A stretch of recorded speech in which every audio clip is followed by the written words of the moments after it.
Assalamu alaikum students, welcome back again to my channel and जिस तरह से आप लोगों ने तारीफ की मेरे लास्ट 2 चैप्टर्स की जो हमने पढ़े measuring physical quantities and acids and bases in 3 parts.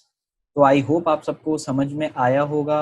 आपके सजेशंस भी मुझे मिल रहे हैं और इंशाल्लाह ताला I will post it as soon as possible and I am working on the other subjects and other chapters as well.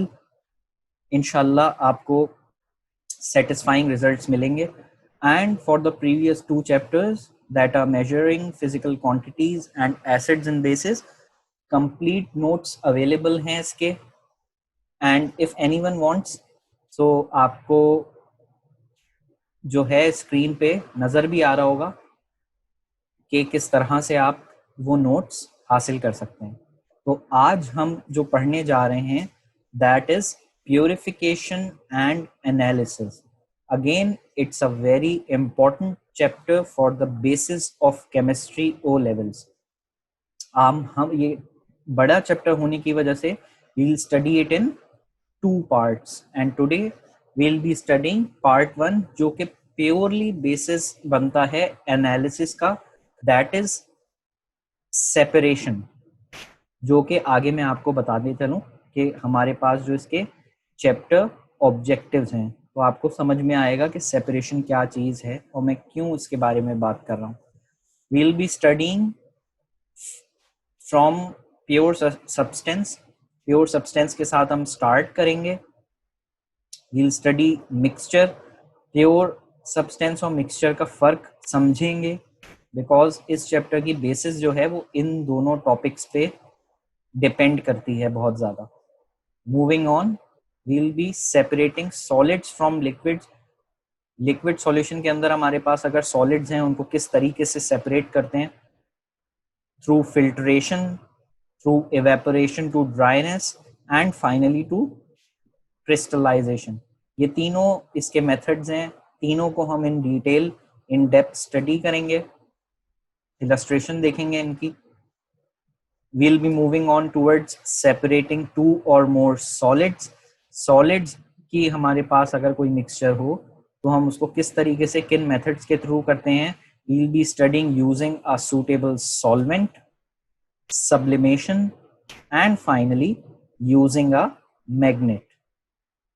After that we'll study separating liquid from a solution. एक solution है, उसमें से अगर हमको कोई liquid separate करना हो तो किस तरह से करते हैं। थ्रू सिंपल डिस्टिलेशन मेथड है जिसके थ्रू हम करते हैं। We will study in detail their steps taken during distillation, क्योंकि डिस्टिलेशन एक इम्पॉर्टेंट प्रोसेस है तो उसमें कौन कौन से स्टेप्स लिए जाते हैं और उनकी क्या वजह है, क्या रीज़न है। I will tell you those in detail. Temperature changes during distillation, ये आखिरी टॉपिक होगा हमारा डिस्टिलेशन का and I will tell you कि क्या मकसद है इस टॉपिक से in detail when we study that.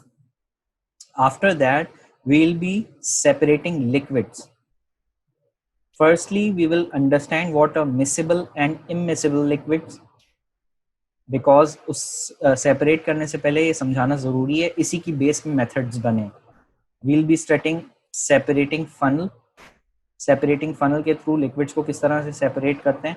Usually these are immiscible liquids, I will tell you in detail, don't worry about that. And finally जो मेथड हमारे पास है it would be fractional distillation. The most important methods of all the method is fractional distillation because इसकी industrial applications बहुत ज़्यादा हैं। We will study that also. जिस तरह हमने सिंपल डिस्टिलेशन में देखा टेम्परेचर चेंजेस, फ्रैक्शनल डिस्टिलेशन में भी टेम्परेचर चेंजेस देखेंगे कि किस तरह होते हैं and industrial applications of fractional distillation भी हम पढ़ेंगे। तो ये सारे टॉपिक्स हम इस पार्ट में कवर करेंगे जो कि प्योरिफिकेशन एंड एनालिसिस में आएगा। तो चलिए शुरू करते हैं।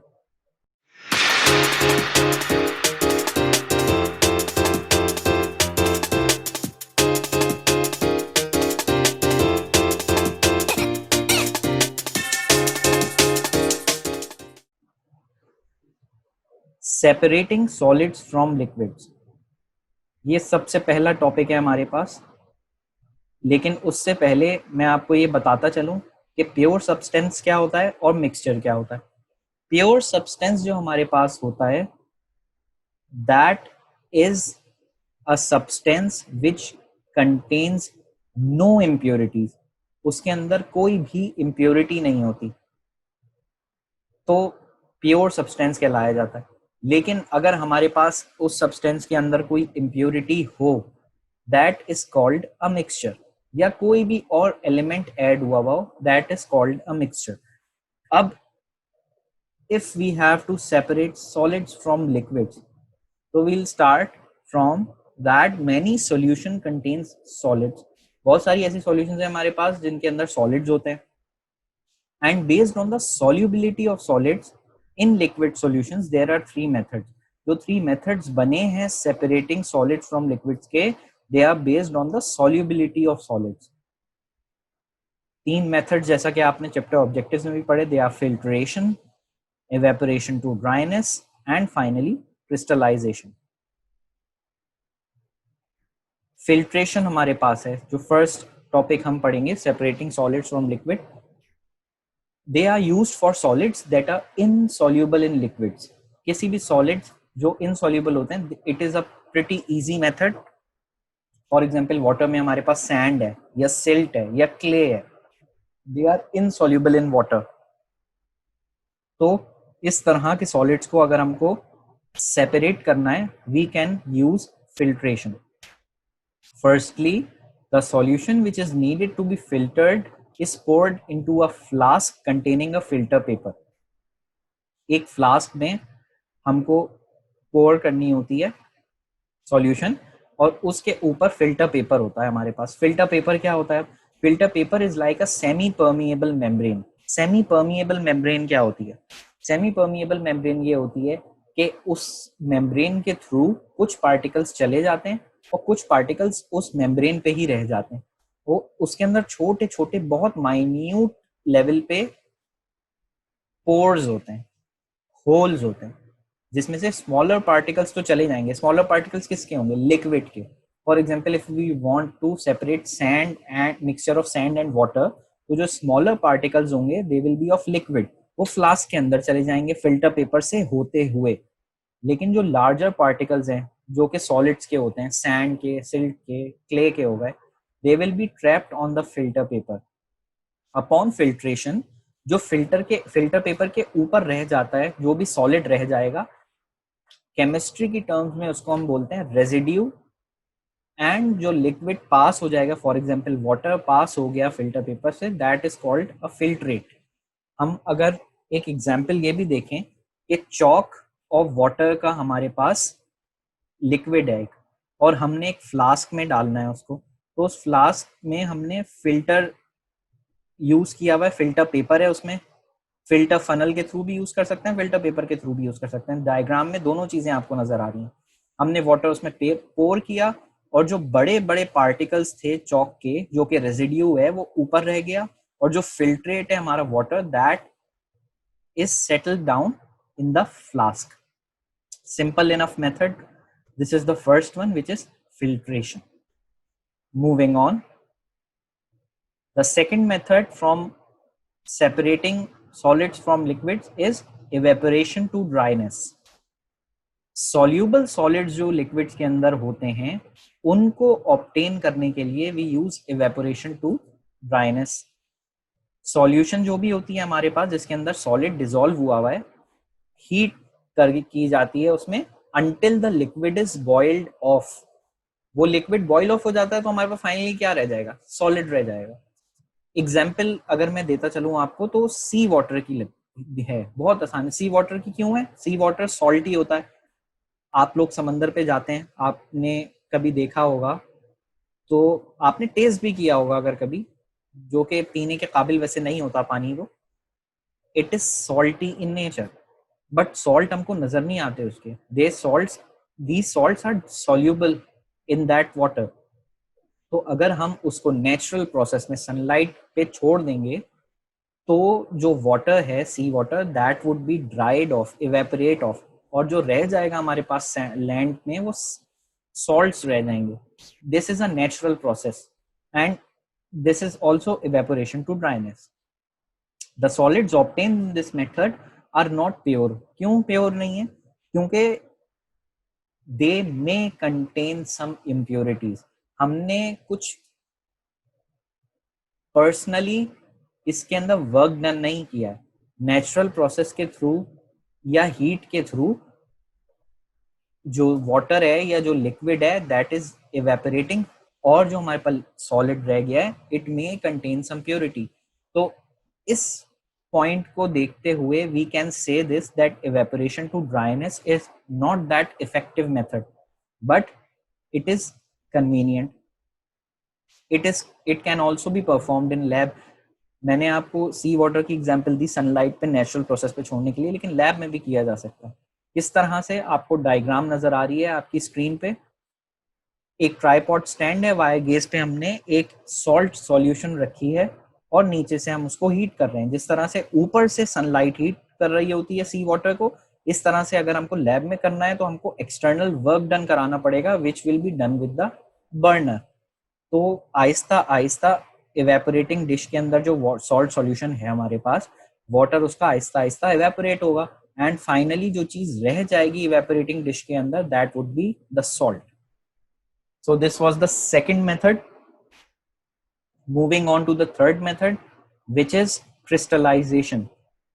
ये इनका इंपॉर्टेंट मेथड है, so you will have to study it in detail and have to memorise this. Crystallization is a process used for obtaining a pure solid sample from its own solution. So इस जगह पे आपको concept clear करना जरूरी है कि हम solid ले रहे हैं उसकी अपनी सॉल्यूशन से. किसी भी एलिमेंट की उसकी अपनी सॉल्यूशन होगी, तो उससे अगर हम प्योर सॉलिड ऑब्टेन करना चाहेंगे वी विल यूज क्रिस्टलाइजेशन. अब किस तरह से करेंगे? It is used for those substances which give off water when heated, like copper sulfate. इसको हीट करते हैं हम तो ये वाटर देते हैं, तो इसमें इवेपोरेशन टू ड्राइनेस इफेक्टिव नहीं रहेगा. क्योंकि इवेपोरेशन टू ड्राइनेस का मकसद क्या है कि हमको इवेपोरेट करना है कि ड्राई रह जाए सॉलिड जो है. लेकिन जो चीजें हीट करने पे हमको वाटर दें उसको तो हम इवेपोरेशन ऑफ ड्राइनेस के थ्रू यूज नहीं कर सकते, सेपरेट नहीं किया जा सकता. तो क्रिस्टलाइजेशन यूज करते हैं फिर उसमें. क्रिस्टलाइजेशन इज डन ऑन दो substances which break down into their own simpler form when heated strongly. कुछ ऐसे स्पेशल सब्सटेंसेस होते हैं, कॉपर सल्फेट की एग्जांपल है, जिनको हम स्ट्रांगली हीट करें. किस तरह से हीट करेंगे I will tell you later in detail. लेकिन स्ट्रांगली अगर हम हीट करेंगे तो वो अपने सिंपलर सब्सटेंसेस में ब्रेक डाउन हो जाते हैं. This is a process of crystallization. Water is removed by heating the solution till saturation only. Till saturation only. I repeat again.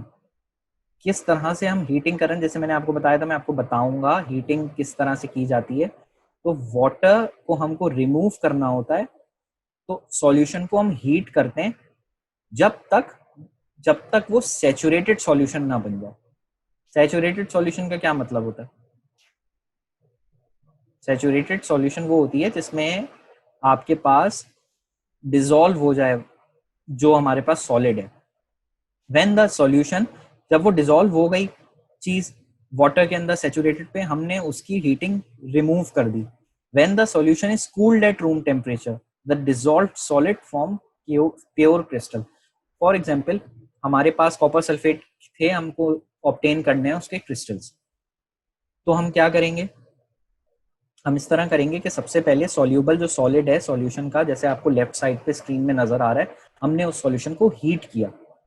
जब हीट किया, हीट करते गए हम उसको, जब हीट कर लिया हमने, सैचुरेटेड सॉल्यूशन ऑब्टेन हो गई हमारे पास. मतलब जो भी सॉलिड्स थे वो डिसॉल्व हो गए उसकी सॉल्यूशन में. तो हमने हीट को बंद कर दिया. हीट को बंद करने के बाद हम उसको फिल्टर भी कर सकते हैं, इसलिए कि अगर कोई इम्प्योरिटी रह जाती है तो हम उसको फिल्टर भी कर सकते हैं, as it is seen in the screen. We can bypass this process also.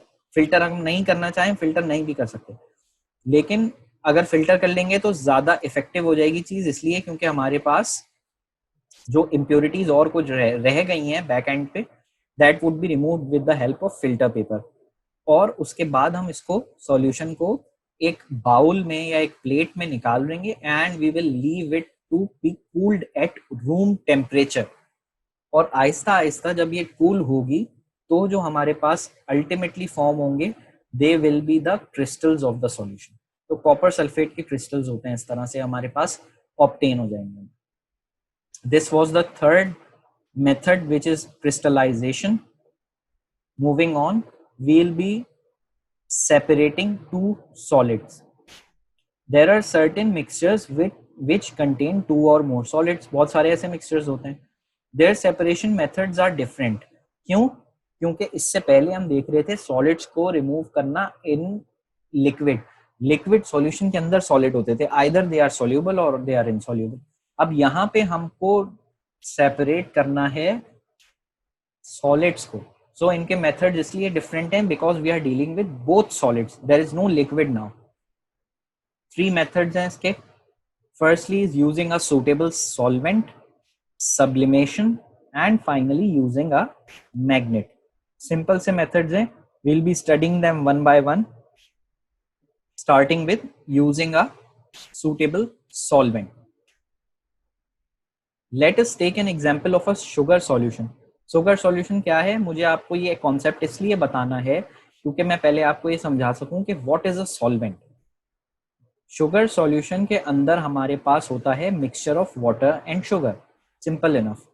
Sugar particles जो कि वाटर के अंदर डिसॉल्व होते हैं वो सॉल्यूट कहलाता है। जो पार्टिकल्स वाटर के अंदर डिसॉल्व हुए हैं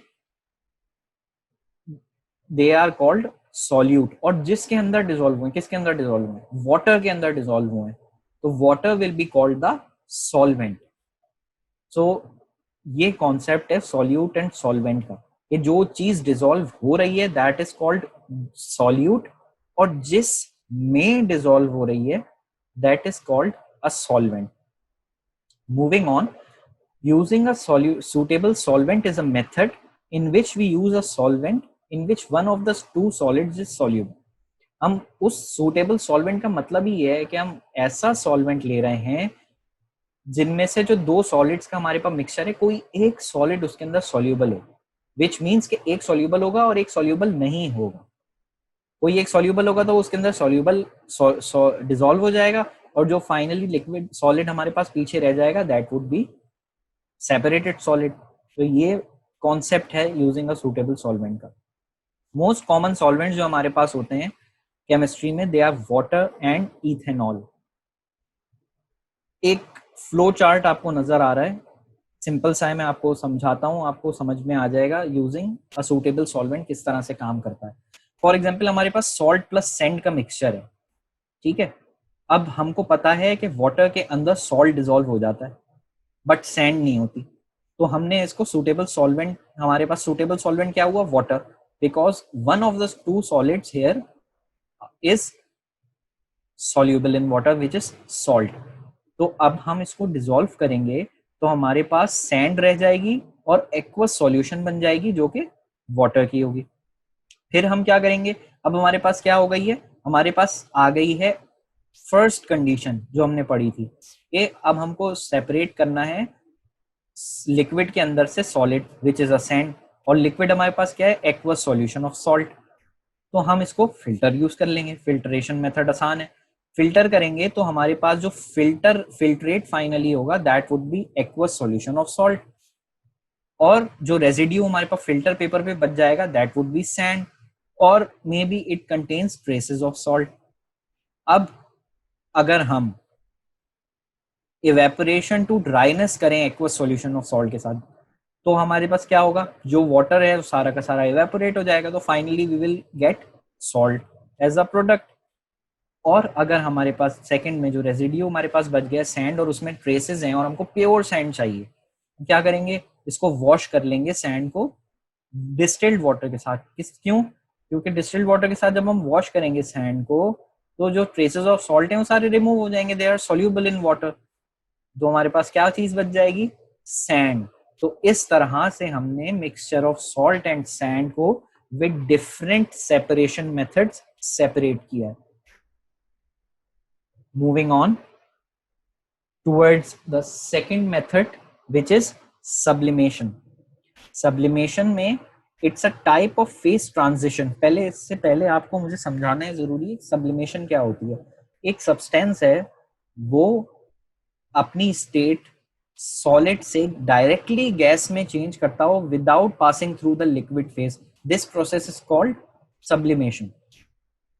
एग्जाम्पल में अगर आपको दूं इसकी, तो आयोडीन और ड्राई आइस होती है। ड्राई आइस आपको पता है क्या है, ड्राई आइस होती है carbon dioxide. Carbon dioxide is a gas. अगर हम उसको सॉलिड फॉर्म में देखते हैं तो it is called a dry ice, but ये सब्लिमेशन के प्रोसेस से सॉलिड में तो चला जाता है बट ये लिक्विड में नहीं आता। तो इसकी दो ही फॉर्म्स हैं, या तो सॉलिड या फिर गैस। तो एग्जाम्पल्स ड्राई आइस हैं या फिर आयोडीन है। तो जो थर्ड पॉइंट हमारे पास इसका है sublimation का, that is sublimation is a process used to separate a solid that sublimes from the one which is not sublimed। मतलब जिस तरह से हमने using a suitable solvent method देखा था, उसमें हम सॉल्वेंट किस तरह से आइडेंटिफाई कर रहे थे, किस तरह से हम सेलेक्ट कर रहे थे, इस तरह से कि वो जो सॉल्वेंट था वो दो सॉलिड्स में से किसी एक में सॉल्यूबल है। दो सॉलिड्स जो हैं हमारे पास, फॉर एग्जांपल सैंड या सॉल्ट था, उसका सॉल्यूशन थी या उसका मिक्सचर था, तो उस पे हमने वाटर इसलिए यूज किया क्योंकि सैंड उसमें सॉल्यूबल नहीं था, सॉल्ट था। इसी तरह से सब्लिमेशन भी वैसा ही प्रोसेस है कि हम दो सॉलिड्स का हमारे पास मिक्सचर है और हम उस तरह से देखेंगे कि कौन सा सॉलिड सब्लाइम कर सकता है और कौन सा नहीं। अगर कोई एक सॉलिड सब्लाइम कर सकता है, we can use sublimation. Moving on, keep in mind that the melting point of the substance which does not go sublimation must be high. क्यों? क्योंकि we will be heating that. एक हमारे पास solid का mixture है, उनमें से एक sublime करता है, एक सब्लाइम नहीं करता। ठीक है, हमको हीट करना होगा। किस तरीके से प्रोसेस है अभी आपको समझाऊंगा मैं। लेकिन जब हीट करते हैं तो ऑब्वियसली एक पॉइंट ऐसा आता है कि मेल्टिंग पॉइंट आ जाता है सॉलिड का। अब सब्लिमेशन का जो पॉइंट है, मतलब सॉलिड से डायरेक्टली गैस में कन्वर्जन का जो पॉइंट है, अगर वो देर में आता है और दूसरे सॉलिड का मेल्टिंग पॉइंट पहले आ जाता है तो सब्लिमेशन का कोई फायदा नहीं होगा। तो we have to keep in mind that the melting point of the substance which does not go sublimation must be high, otherwise the substance में लिक्विफाई।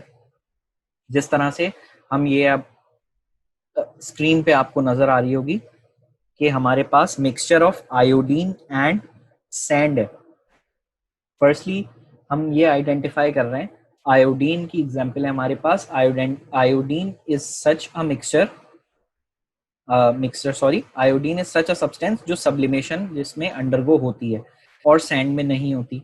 जो दूसरी कंडीशन हमने देखनी होती है वो ये होती है कि सैंड का मेल्टिंग पॉइंट क्या है, एक्सट्रीमली हाई मेल्टिंग पॉइंट होता है। तो ये बहुत अच्छी चीज है हमारे लिए और सब्लिमेशन हम कर सकते हैं। एक फनल है हमारे पास, हीट हम प्रोवाइड कर रहे हैं नीचे एक डिश में जिसमें हमारे पास मिक्सचर है आयोडीन और सैंड का।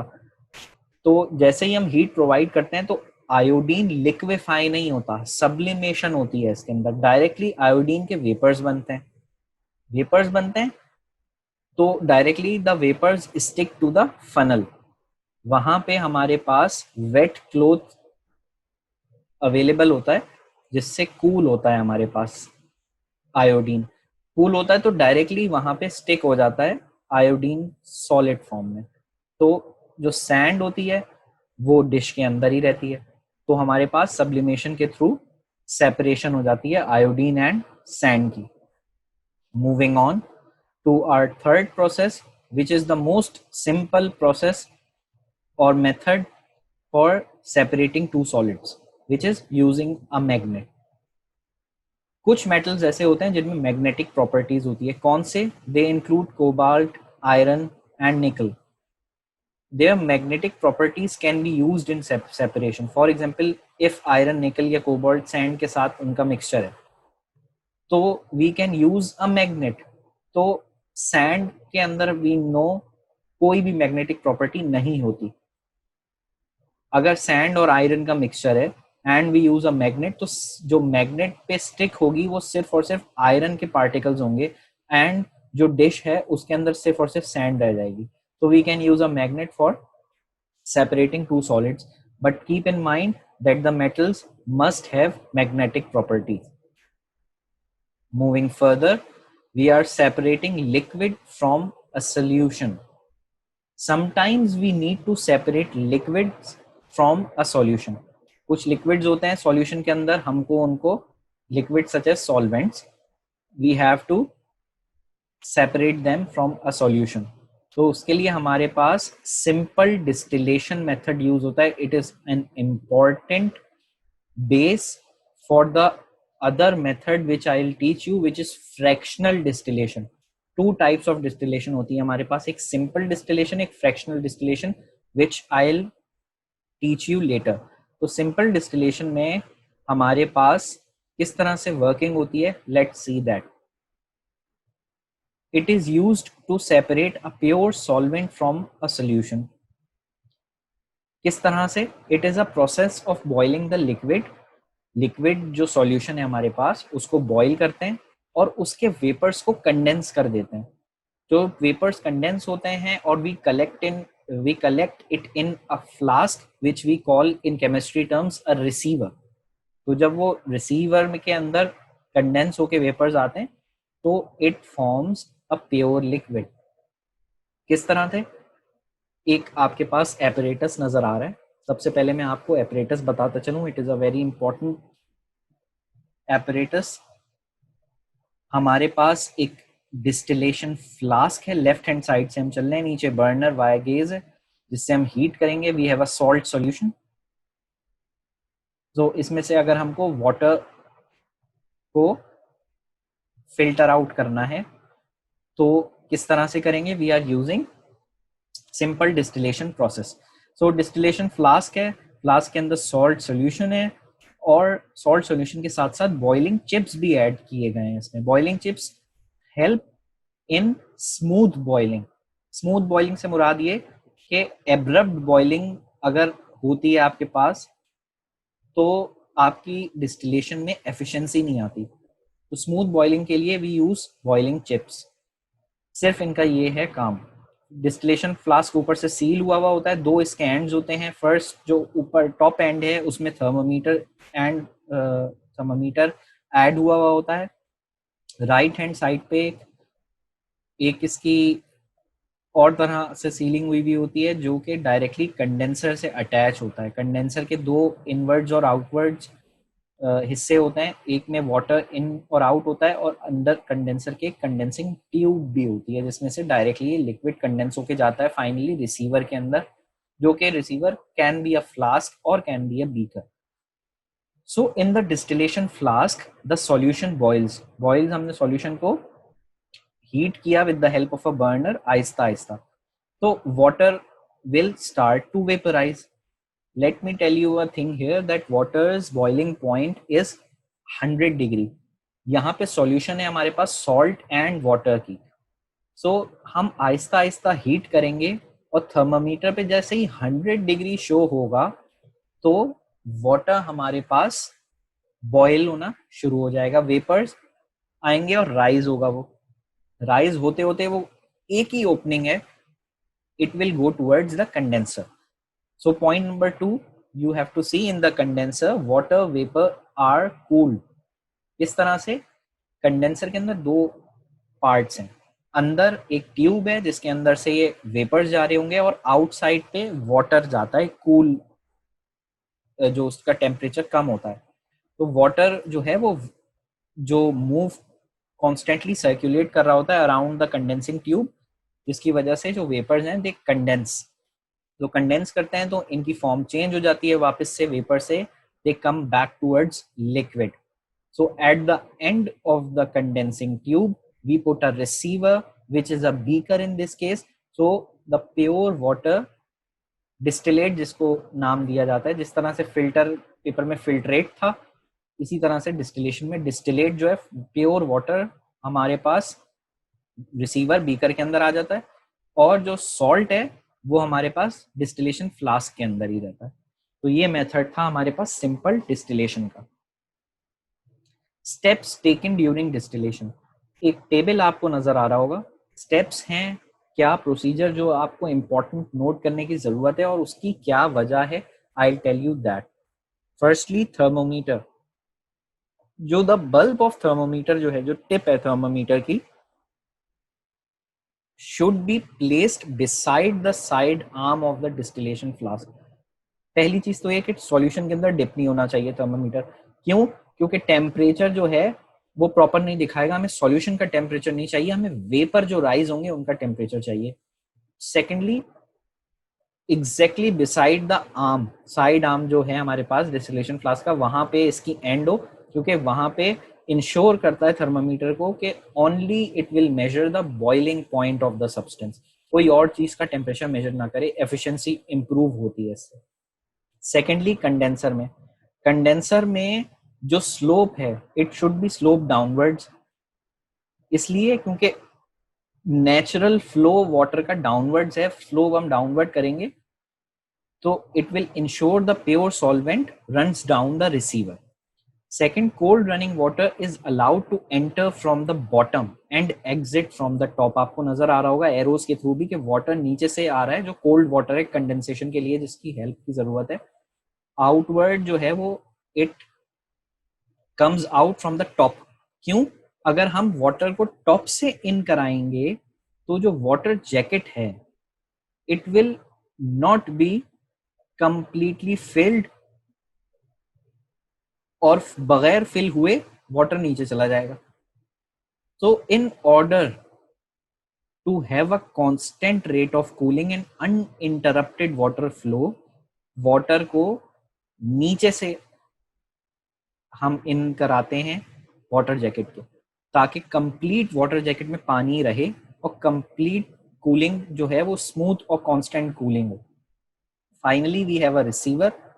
अगर हमारे पास जो डिस्टिलेट है, लास्ट एग्जांपल मैंने आपको दी वाटर की, वाटर में तो इतना कोई मसला होता नहीं है। अगर हम कोई ऐसी डिस्टिलेशन कर रहे हैं जिसमें जो हमारे पास फाइनली डिस्टिलेट आता है वो वॉलेटाइल है, वॉलेटाइल मैटर होता है, फॉर एग्जांपल पेट्रोलियम हो गई या कोई ऐसी प्रोडक्ट हो गई जो वेपर की फॉर्म में फॉरन रूम टेम्परेचर पे आ जाता बन जाता है, तो उसके लिए उस रिसीवर को हमें एक कंटेनर, बड़े कंटेनर में रखना पड़ेगा जिसमें आइस हो। इसलिए क्योंकि जो हमारे पास डिस्टिलेट फाइनली आए वो प्योर लिक्विड फॉर्म में ही रहे। We have to ensure that the temperature of distillate is low, और लिक्विड स्टेट में ही रहे वो, वरना फिर अगर वॉलेटाइल होगा और हमने उसको आइस में नहीं रखा तो रूम टेम्परेचर पे वो वेपर्स में चला जाएगा। तो to ensure the liquid temperature is low and it is in liquid state, so we use a container filled with ice. Furthermore, we'll see temperature change when salt solution undergoes distillation. The temperature changes till the boiling point of water। हमने slowly heat की है salt solution को, taking the example, तो आहिस्ता आहिस्ता की तो the temperature जो थर्मामीटर में शो होगा it will keep on increasing slowly and when the salt solution is heated temperature starts to increase. जैसे ही 100 डिग्रीज रीच करेगा, that is the boiling point of water, तो डिस्टिलेशन प्रोसेस स्टार्ट होगा। This is the temperature of water vapour which I have told you. This temperature is unchanged until the water is distilled. इसी तरह से जैसे आपको बताया गया है ग्राफ में, जो आपकी स्क्रीन में नजर आ रहा होगा, द स्लोली जो लाइन जा रही है हमारे पास टेम्परेचर और टाइम के ग्राफ की, the temperature with respect to the time increase slowly until the water boils off 100 degrees पे वाटर बॉइलिंग शुरू हो जाती है, वेपर्स बनने शुरू हो जाते हैं, तो जब तक डिस्टिलेशन प्रोसेस होगा वाटर के केस में, बिकॉज वाटर जो है 100 that is it's boiling point, तो कांस्टेंट रहेगा water until complete water is boiled off and it is distilled. Furthermore, we'll study a new topic now, which is separating liquids. The methods used depends upon the liquids are miscible or immiscible. मैंने आपको chapter objectives में बताया था कि we have to study whether the liquids are miscible or immiscible, उसी की base पे methods बने. तो miscible liquids are those which dissolve in each other. कुछ ऐसे लिक्विड्स होते हैं जिनकी मैं एग्जांपल आपको आगे दूंगा भी, जो डिसॉल्व होते हैं ईच अदर, एक दूसरे में डिसॉल्व हो जाते हैं, वो मिसेबल लिक्विड्स कहलाते हैं. जो लिक्विड्स ऐसे नहीं हो सकते डिसॉल्व एक दूसरे में, they are called immiscible liquids. For example water और ऑयल है, वो दोनों आपस में डिसॉल्व नहीं हो सकते. They form separate layers. अगर मैं वाटर और ऑयल है मेरे पास किसी भी फ्लास्क में और मैं क्विकली उनको शेक करूं, एट फर्स्ट इंस्टेंस हमको ऐसा लगेगा कि they are mixed, but actually they are not. They separate into two different layers of liquid according to their density. आप अपने घर में भी इसको एक्सपेरिमेंट करके देख सकते हैं कि आप किसी कंटेनर के अंदर पहले थोड़ा सा ऑयल लें और उसके बाद थोड़ा सा वाटर लें, उनको मिक्स करें. बज़ाहिर आपको लगेगा they are mixed, but after some time when you allow them to settle down, दो डिफरेंट लेयर्स में आपको नजर आएंगे. They do not mix with each other. Miscible liquids are separated by fractional distillation, while immiscible liquids are separated by using a separating funnel. These are the two methods and we'll be studying them. Moving towards using a separating funnel. They are used to separate immiscible liquids such as जो मैंने example आपको दी, oil and water. एक example आपके पास नजर आ रही होगी, left में आपको नजर आ रहा होगा, it is called a separating funnel. pour the mixture of oil and water into the separating funnel. Firstly हम separating funnel में pour करेंगे इस mixture को and we have to make sure the tap is closed. separating funnel के नीचे एक tap होता है जिसके थ्रू हम जो लिक्विड हमारे पास है उसको रन डाउन कर सकते हैं. Firstly we have to make sure the tap is closed और जो mixture है हमारे पास oil and water का, we have to pour them to the separating funnel. Support the separating funnel using a retort stand, then place a clean beaker below. हमने इसको support किया है stand के थ्रू एंड एक नीचे हमने बीकर रख दिया जिसमें हम फाइनली लिक्विड आहिस्ता आहिस्ता पोर डाउन करेंगे. Allow the liquids to separate completely. This may take some time. The denser liquid will be at the bottom layer. अभी हम देखेंगे कि जब हम ये हमने एपरेटस को सेट कर दिया, we have to settle the liquids down. कुछ टाइम लगेगा इसमें. जब दो कंप्लीट लेयर्स में लिक्विड हमारे पास आ जाएंगे तो हम देखेंगे जो डेंसर लिक्विड होगा, हमारे इस एग्जांपल में वाटर डेंसर है ऑयल से, तो वाटर नीचे सेटल डाउन हो गया है, ऑयल ऊपर सेटल डाउन हो गया है. दो डिफरेंट लेयर्स हमको नजर आ रही हैं डायग्राम में भी. Then we have to open the tap of the funnel slowly. So जो बॉटम लेयर है slowly it will drain into the beaker. हमको टैप को just when the top layer of the liquids run out तब हमने close कर देना है. तो उस वक्त हमारे पास जो बीकर में कंप्लीटली वाटर होगा प्योर, और जो सेपरेटिंग फनल है उसके अंदर ऑयल और बिल्कुल थोड़ी सी मिकदार वाटर की होगी. हमने कंप्लीटली रन नहीं किया. उसके बाद जो नीचे हमारे पास वाटर सेपरेट हो गया है उसको हमने अलग कर दिया. एक अनदर एम्प्टी बीकर हमने रखा है फनल के नीचे. Place another beaker below the funnel. Open the tap to allow a little of the top layer of liquid onto the beaker, into the beaker. जो थोड़ी सी लेयर हमारे पास दोनों की कॉमन लेयर रह गई थी उसको हमने pour डाउन किया और उसके बाद हमने टैप को क्लोज कर दिया और जो लेयर हमारे पास बीकर में जिसमें मिक्सचर था वो हमने डिस्पोज ऑफ कर दी. इसके बाद हमने एक एम्प्टी बीकर फिर रखा और सेपरेटिंग फनल के अंदर कंप्लीटली ऑयल है, तो हमने सेपरेटिंग फनल का जो टैप है उसको ओपन कर दिया. इस तरह से हमारे पास बीकर में ऑयल आ गया और वाटर पहले ही कलेक्ट कर चुके थे. In this way we can use a separating funnel in order to separate the immiscible liquids. Simple enough. Now we'll be studying the last method of separation and the most important method of separation, which is fractional distillation. They are used for miscible liquids. Miscible liquids भी वो जिनके different boiling points हो, क्योंकि ये boiling points पे ही method base किया गया है. Different boiling points की बिना पे different points से ये डिस्टिल ओवर होते हैं. किस तरह से? An example is of ethanol on water. मैंने आपको बताया था, मैं एग्जाम्पल दूंगा मिसिबल लिक्विड की. It is ethanol and water. They both have the different boiling points. जो वाटर का बॉइलिंग पॉइंट होता है दैट इज 100 डिग्रीज. इथेनॉल का बॉइलिंग पॉइंट होता है 78 degrees. They have different boiling points and both the liquids are miscible. That is they dissolve into each other. तो for that we use fractional distillation. किस तरह से? इस तरह से कि firstly I have to teach you इसका apparatus किस तरह से सेट किया जाता है. Firstly it has a fractionating column.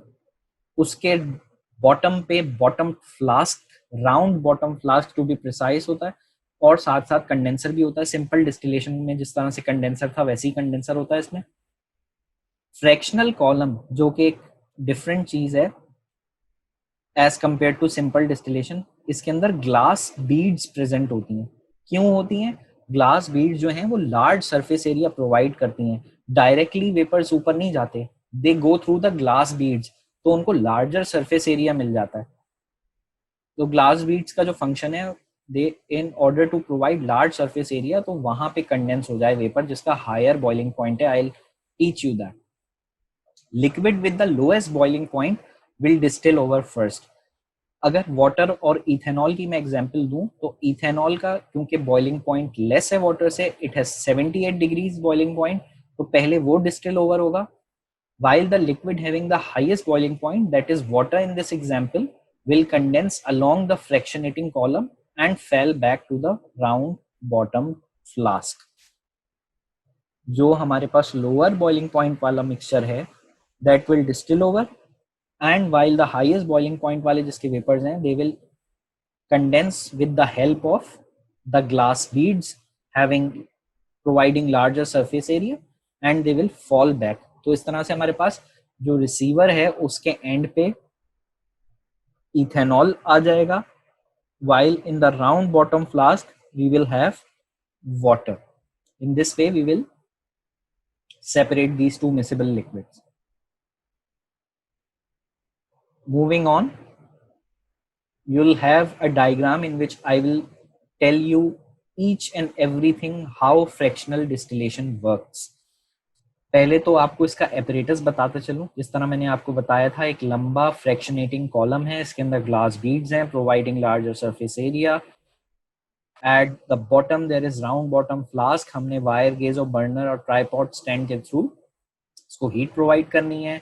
Boiling chips हमारे पास अवेलेबल हैं स्मूथ बॉइलिंग के लिए, एंड साइड आर्म अवेलेबल है फ्रैक्शनेटिंग कॉलम का, same as in simple distillation. हमारे पास कंडेंसर है, and finally we have a flask which is called a receiver. From point 1, ethanol vapor, water vapor rise up the column as the solution is heated. हम इसको heat provide करेंगे, they will turn into vapor. water vapor condense होके fractionating column से glass beads की help से वापस it will go back to the flask. while ethanol जिसका lower boiling point है, it will go to the upper part. जब वो upper part of the fractionating column जाएगा तो it will reach the side arm of the distillation fractionating column, so it will be distilled. इस point पे thermometer हमको show कर रहा होगा 78 डिग्रीज, जो कि बॉइलिंग पॉइंट है इथेनॉल का. फिर आगे का जो मेथड है वो एग्जैक्टली सिंपल डिस्टिलेशन के थ्रू है. कंडेंसर के अंदर क्या होगा, हॉट इथेनॉल वेपर कंडेंस होंगे क्योंकि रनिंग वाटर हमारे पास लोअर टेम्परेचर पे आ रहा है वाटर जैकेट के अंदर. It is flowing from the bottom going out towards the top half of the condenser. Liquid ethanol बन जाएगी and it will flow down to the inner tube and we will collect it on the receiver which will called the distillate.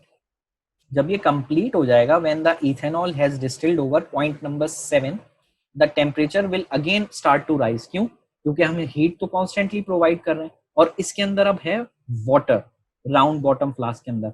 अब जो हमारे पास temperature rise होगा, it will continue till the boiling point of water which is 100 degrees, और इस this point water will start to distill over, और finally हम beaker change करके जो finally हमारे पास फ्लास्क है, we can change it after we collect ethanol and we can put a new beaker and we will collect water in this case also. So this is the fractional distillation method. Temperature changes जिस तरह से simple distillation की थी, fractional distillation की भी मैं आपको बताता चलूं, दो डिफरेंट तरह से टेम्परेचर चेंज होगा। इनिशियली मिक्सचर का टेम्परेचर आहिस्ता आहिस्ता इंक्रीज होगा until it reaches the boiling point of ethanol that is 78 degrees. जब तक इथेनॉल डिस्टिल होगी, जब तक टेम्परेचर सेम रहेगा। जब ये डिस्टिल हो जाएगी, टेम्परेचर फिर आहिस्ता आहिस्ता इंक्रीज होना शुरू होगा because we contain water also. जब 100 डिग्रीज हो जाएगा, that is the boiling point of water. The temperature उस वक्त भी अनचेंज रहेगा क्योंकि वाटर का डिस्टिलेशन प्रोसेस स्टार्ट हो जाएगा।